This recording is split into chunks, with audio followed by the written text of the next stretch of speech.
Assalamualaikum warahmatullahi wabarakatuh. Halo semuanya, nama saya Muhammad Rizky. Saya dari kelas 1K12, jurusan Sistem Informasi, Fakultas Ilmu Komputer dan Teknologi Informasi. Pada kesempatan kali ini, saya akan mempresentasikan tentang penjelasan sederhana mengenai autentikasi dua faktor.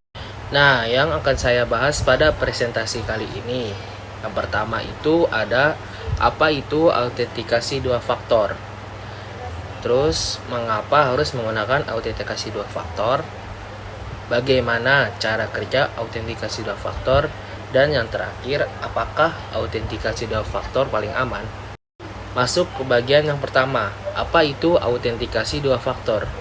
Autentikasi dua faktor adalah lapisan keamanan tambahan selain password dan username yang digunakan untuk memastikan keamanan akun online penggunanya. Pada alur keamanan biasa, suatu sistem hanya menggunakan satu layer keamanan, yaitu kombinasi password dan username. Dengan autentikasi dua faktor, maka lapisan keamanan akan ditambahkan, sehingga resiko peretasan bisa lebih berkurang.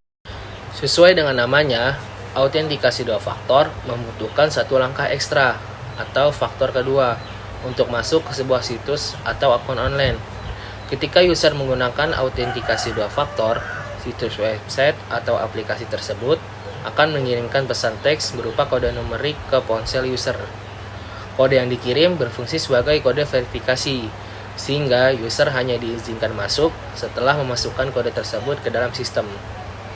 Jika user tidak mengetahui kode verifikasi yang sudah dikirimkan, maka user tetap tidak diizinkan untuk masuk ke dalam sistem meskipun mengetahui kata sandi dan username yang digunakan. Namun demikian, mendapatkan kode melalui SMS itu sendiri bukanlah satu-satunya metode autentikasi dua faktor. Ada berbagai opsi yang luas, termasuk aplikasi autentikator, notifikasi push, token perangkat lunak, dan autentikasi berbasis suara. Nah, selanjutnya, mengapa harus menggunakan autentikasi dua faktor? Kata sandi itu relatif lebih mudah diakali. Manusia seringkali memiliki daya ingat yang buruk, dan kebanyakan kata sandi yang dipilih mudah ditebak, seperti kata sandi, 12345, QWERTY, dan lain-lain. Dalam urusan keamanan online, faktor autentikasi paling umum yang dominan adalah kombinasi nama pengguna atau kata sandi. Ini berarti bahwa sebagian besar sistem hanya menggunakan autentikasi satu faktor saja. Meski kata sandi telah menjadi standar keamanan informasi selama beberapa dekade, ada beberapa alasan mengapa sudah waktunya untuk beralih sepenuhnya dari sekadar kata sandi saja. Penting diingat juga bahwa saat ini orang memiliki akun online lebih banyak daripada saat pertama kali kata sandi diperkenalkan. Artinya, sekarang ada terlalu banyak kata sandi yang harus diingat. Hal ini menyebabkan daur ulang kata sandi, yaitu kata sandi yang sama digunakan untuk beberapa akun, sehingga peretas mudah memperoleh akses. Alih-alih autentikasi dua faktor yang lebih lengkap, sebagian situs web memakai pertanyaan keamanan sebagai jenis faktor kedua. Misalnya, Anda mungkin diharuskan menjawab pertanyaan seperti apa nama gadis ibu Anda, atau apa nama binatang kesayangan Anda saat kecil.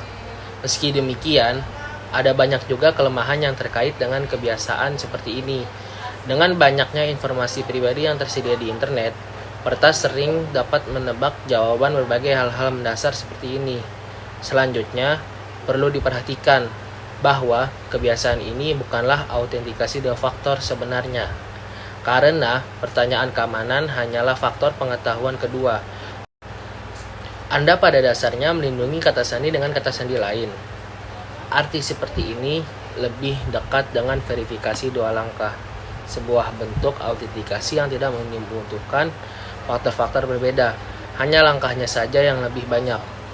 Intinya, kata sandi adalah bentuk pengamanan terendah.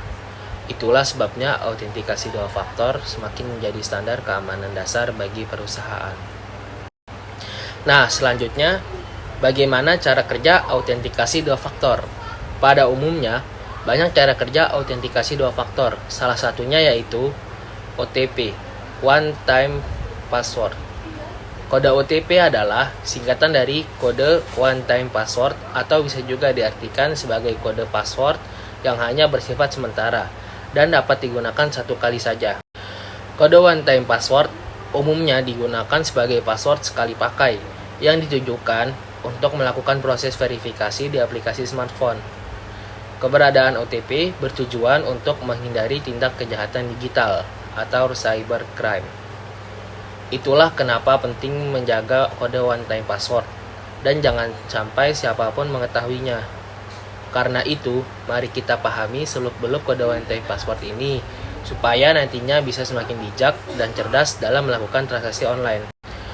Setelah Anda menyiapkan autentikasi dua faktor di sistem, entah menggunakan aplikasi autentikator, notifikasi push, atau pesan SMS, penggunaannya relatif mudah.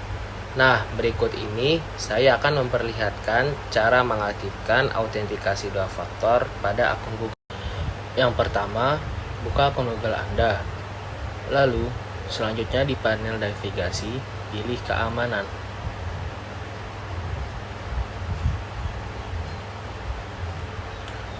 Setelah itu, di bagian login ke Google, pilih verifikasi dua langkah.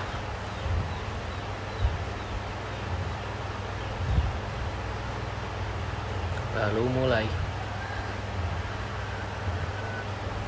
Selanjutnya, Anda akan diminta untuk memasukkan password akun Anda.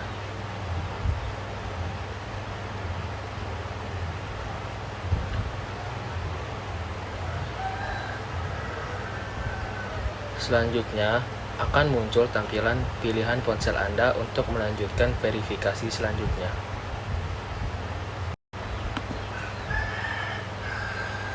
Setelah itu, Anda diminta memasukkan nomor telepon Anda dan Anda diminta memilih untuk bagaimana Anda ingin mendapatkan kode verifikasi.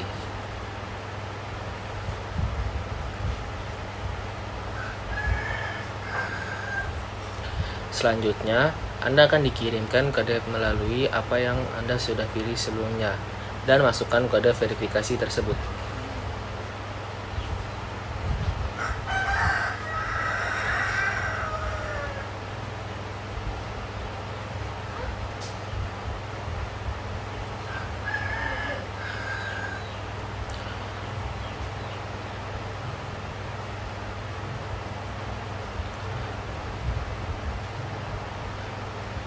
Nah, selesai, akun Google Anda sudah menggunakan autentikasi dua faktor.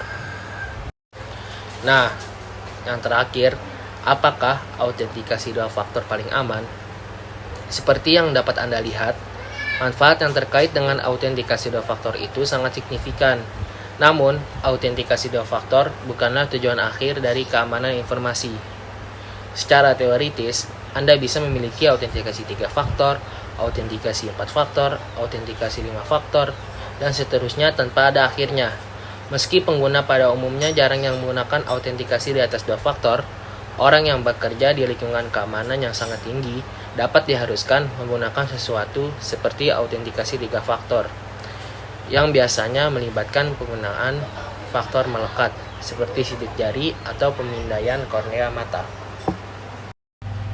Kesimpulannya, bagaimanapun juga, autentikasi dua faktor bukan sesuatu yang mudah. Jadi apalagi yang ada di luar sana?